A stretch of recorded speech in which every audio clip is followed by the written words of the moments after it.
Agora sobre o tempo neste final de semana, a semana já foi marcada por fortes temporais que alagaram várias regiões aqui de São Paulo e também aí no interior. A população deve ficar atenta porque segue ainda o alerta de chuvas fortes. Está conosco agora o capitão Roberto Farina, porta-voz da Defesa Civil de São Paulo, para justamente falar dessa situação. Eu queria que o senhor falasse então, de fato, nós sabemos que há o alerta de chuvas, mas há regiões específicas, inclusive uma chuva mais forte. Muito bom dia ao senhor, prazer tê-lo conosco. Bom dia, Marcelo, bom dia, Elisângela, prazer falar com vocês mais uma vez. Ô Marcelo, nós tivemos uma semana muito chuvosa aqui no estado de São Paulo, então essa chuva, ela esteve relacionada principalmente a uma frente fria que veio do sul do país e a umidade relativa do ar que acaba vindo do corredor de umidade amazônico. Então, nessa semana nós tivemos alguns transtornos, principalmente no interior de São Paulo, além de uma chuva muito forte aqui na capital. Essa chuva ela teve uma característica um pouco diferente das anteriores que nós tínhamos sofrido aqui no estado de São Paulo. Nas chuvas anteriores, nós tínhamos aquela chuva típica do temporal, com ventos mais fortes. Essa chuva dessa semana ela foi mais volumosa, então nós tivemos acumulados mais expressivos, o que muda um pouco os riscos, como você está mostrando nas imagens, os riscos de deslizamento de terra, os riscos de inundações, alagamentos, enchentes e até enxurradas acaba se tornando a maior preocupação. Agora, esse sistema meteorológico que estava atuando aqui no estado de São Paulo, ele está se deslocando já para Minas Gerais e Rio de Janeiro. Então, a tendência para esses próximos dias aqui na capital é a diminuição desses acumulados, viu, Marcelo? E, capitão, eu queria saber se existe, né? Eu acho que o senhor já comentou até uma vez com a gente aqui no Jornal da Manhã a questão do sistema de alerta para as pessoas. A chuva, ela está se afastando, porém, como é uma previsão do tempo, as condições climáticas, elas vêm se alterando ao longo aí de décadas. Existe um sistema aqui em São Paulo para avisar a população, ou até mesmo em outros estados, que a chuva forte está vindo, um temporal, para que todos fiquem precavidos? Com certeza, Elisângela, muito importante essa prestação de serviço à população, porque nós estamos tendo mudanças climáticas que acabam fazendo com que as nossas ações elas também sejam alteradas. Então, essa mentalidade de risco, essa percepção de risco, ela é fundamental para que as pessoas não se exponham a situações extremas, situações críticas, como você mostra nas imagens, como, por exemplo, pessoas tentando atravessar pontos de enxurrada, pontos de alagamento. Isso é muito, muito perigoso mesmo. Felizmente, nessa semana, os alertas e as orientações da Defesa Civil, que também foram ecoados pela imprensa, surtiram efeito, porque nós não tivemos, felizmente, nenhuma vítima fatal decorrente dessas chuvas. Isso, para nós, é uma grande vitória, porque o objetivo da Defesa Civil é ter a redução de mortes, porque esse é o grande fator que faz com que a comunicação ela também seja trabalhada de forma preventiva. E nós temos alguns equipamentos, algumas ferramentas de comunicação para a população, como, por exemplo, o SMS 40199. Então, para as pessoas receberem esse alerta, basta digitar o CEP da localidade onde ela reside ou da localidade que ela quer receber informações, sem o traço, e enviar um torpedo para o número 40199. A partir dali ela já vai estar cadastrado e já vai receber as orientações e os alertas da Defesa Civil atinentes ali àquela região, Elisângela. Capitão Roberto Farina, eu gostaria agora de chamar os nossos comentaristas, né, também para que eles possam fazer o questionamento ao senhor. Nós estamos hoje com o Laércio Liana e o Eduardo Maurício. Começo então com você agora, Eduardo. Bom dia, capitão Roberto. Bom, inicialmente eu escutei o que você acabou de dizer, que de fato a população tem tido acesso a comunicações e alertas de perigo.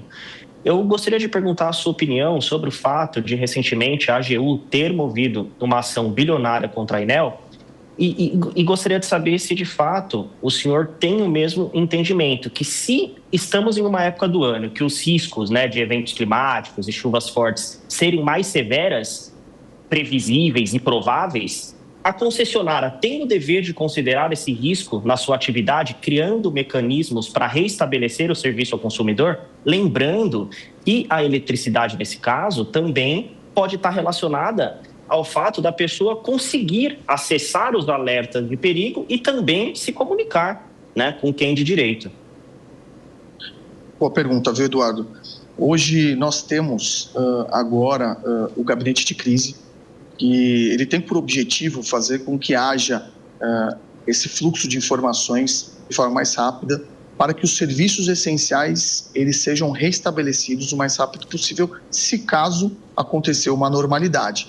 Então, esse gabinete de crise que ele iniciou, ele teve a sua concepção em 2023, na tragédia de São Sebastião, onde o governador do estado, Tarcísio de Freitas, ele determinou a instalação de um gabinete e, a partir disso, essa doutrina de trazer concessionárias de energia, representantes de outras empresas que fazem parte do serviço essencial aqui no estado de São Paulo, em um local geográfico, né, em uma sala, aqui no Centro de Gerenciamento de Emergências, para que essa informação ela seja realizada de uma forma mais rápida, para que a pronta resposta aconteça da melhor forma possível. E com isso, os planos de contingência das concessionárias de energia elétrica foram cobrados pela Coordenadoria de Defesa Civil. Então, o coordenador estadual, Coronel Engel, ele já realizou reuniões com essas empresas para que elas mostrassem para a Defesa Civil seus planos de contingência para, se caso acontecesse uma situação mais extrema, esse restabelecimento da normalidade ele fosse orquestrado de uma forma dinâmica e também de uma forma organizada. Então, nós estamos agora nesse período pré-verão, a gente já está chegando próximo do verão, as chuvas se anteciparam, assim como no ano passado. Nós temos projeções e previsões meteorológicas que mostram que esse verão será um verão muito mais chuvoso do que o anterior, isso já está se mostrando em novembro, por isso que a Defesa Civil ela também segue de olho, fazendo essa gestão conjunta através do gabinete de crise com essas concessionárias, com essas empresas que atuam de forma direta e indireta nos serviços essenciais. Laércio, a sua pergunta agora? Capitão, eu vou fazer duas perguntinhas. Primeiro, voltando ali à questão da tecnologia, né? Lógico, hoje vocês da Defesa Civil têm uns alertas via SMS. No entanto, alguns países têm adotado um outro sistema que, independentemente do SMS, o celular acaba fazendo um apito, quase uma buzina, mesmo estando no modo silencioso, né? E tem previsão do estado de São Paulo adotar esse sistema, e alguns países como o Japão, Estados Unidos já tem isso, porque o grande problema hoje do SMS, às vezes recebe o alerta, mas às vezes está no silencioso, a pessoa está dormindo, acaba não vendo. E esse sistema aqui, ele acaba fazendo um barulho como se fosse realmente uma buzina para o telespectador que não conhece, né? Eu já estava numa viagem e aconteceu justamente isso.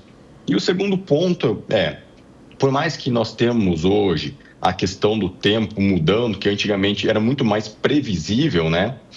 Se ia chover ou não ia em determinada época, quais medidas a Defesa Civil, o Estado de São Paulo tem adotado de que preventivamente não ocorra esses enchentes, esse deslizamento, né? Porque as regiões onde pode sofrer o deslizamento, muitas vezes já é conhecida. Seriam essas duas perguntas.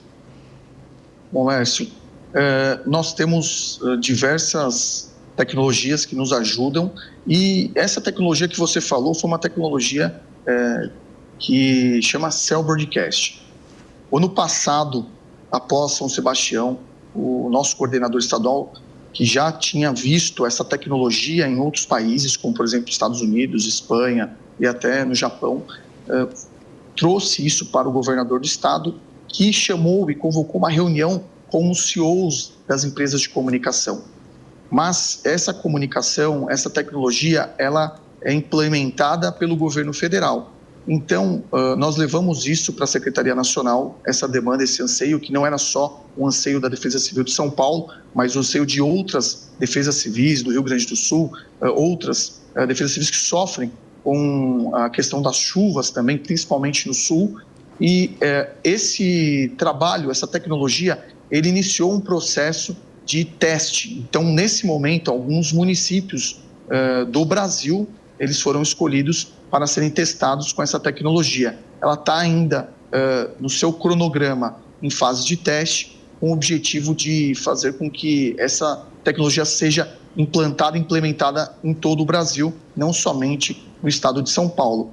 E nós temos também, Laércio, em relação já, falando a questão das áreas de risco, o mapeamento de risco, que são os instrumentos de risco que mapeiam as localidades de maior risco com iminência, seja de deslizamento de terra, seja de inundações ou outros riscos mais críticos. Então, hoje essa plataforma ela é aberta para que as pessoas elas possam identificar quais são as zonas de risco, mas nós enviamos isso para os municípios, para que os municípios possam tratar esses riscos, seja preventivamente ou seja no formato de preparação. Porque, Laércio, nós estivemos, por exemplo, esse ano no Japão. E o Japão, ele vive entre 3 placas tectônicas e as pessoas elas acabam vivendo ali no risco, não vão sair ali do seu país, mas elas se preparam para que, se caso acontecer um tremor de terra ou um maremoto, ou algo nesse sentido ali, de uma questão climática, eles saibam o que fazer.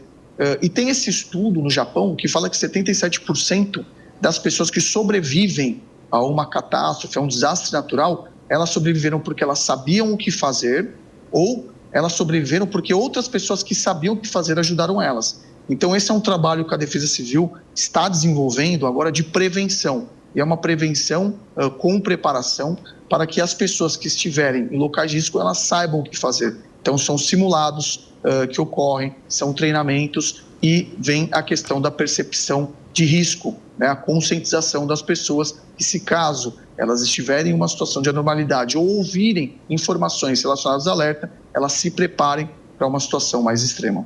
Sem dúvida, o que aconteceu em recente aviso, né, de terremoto no Japão, como o senhor colocou, né, vem esse aviso sonoro justamente por uma questão até de sobrevivência.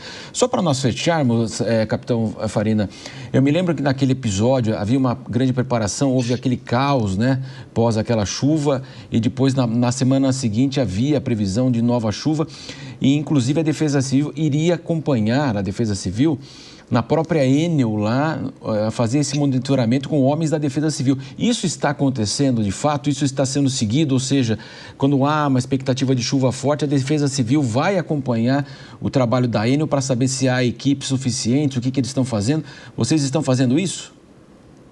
Olha, Marcelo, depois de algumas reuniões, aquele fato que nós tivemos em relação à sucessão de alertas, nós conseguimos criar um fluxo de informações bem transparente com as concessionárias de energia elétrica, tanto com a atualização na OCAST, né, a atualização ali real time a respeito da quantidade de imóveis que tinham problemas de energia elétrica. Então, essa informação hoje ela é atualizada tempos a tempos, de hora em hora, de minutos a minutos, para que a Defesa Civil ela possa montar o plano de contingência, por exemplo, em hospitais, se caso houver a necessidade. Então, isso agora tem um fluxo que foi aperfeiçoado, foi melhorado, mas depois de algumas reuniões que o governador do estado colocou, as empresas, trouxe ali as questões que precisavam ser tratadas juntamente com as empresas e concessionárias, por isso que a Defesa Civil também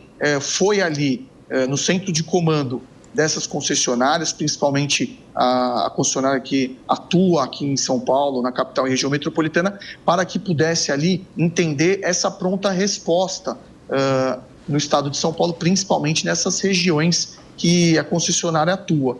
Então, além disso, o trabalho de duplicidade nas ocorrências, ele foi realizado já naquelas semanas, porque muitas vezes a ocorrência caía ou no Corpo de Bombeiros, ou na Prefeitura, e não caía na concessionária, ou caía na concessionária e não caía nos órgãos públicos. Então, o alinhamento dos agentes de Defesa Civil que estiveram nesse centro de comando, hoje, eles trouxeram esse fluxo mais intenso de informações para que a pronta resposta ela aconteça juntamente com equipes ao mesmo tempo.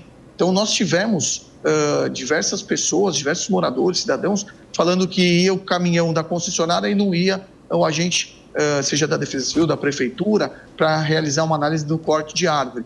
Agora, com isso, esse trabalho dentro do gabinete, fazendo com que as equipes vão, né, elas tenham que se deslocar ao mesmo tempo em uma ocorrência. Então, isso melhorou os chamados para que eles tivessem mais eficiência e a equipe conseguisse atuar em chamados em menor tempo. Agradecemos então o capitão Roberto Farina, porta-voz da Defesa Civil de São Paulo. Capitão, espero que a defesa fique de prontidão, mas que não tenha que atuar com tanta chuva, que nós tenhamos aí um final de semana mais tranquilo e uma semana posterior também. Muito obrigado pela participação do senhor, até mais. Obrigado, Marcelo. Obrigado, Elisângela. Ótimo dia.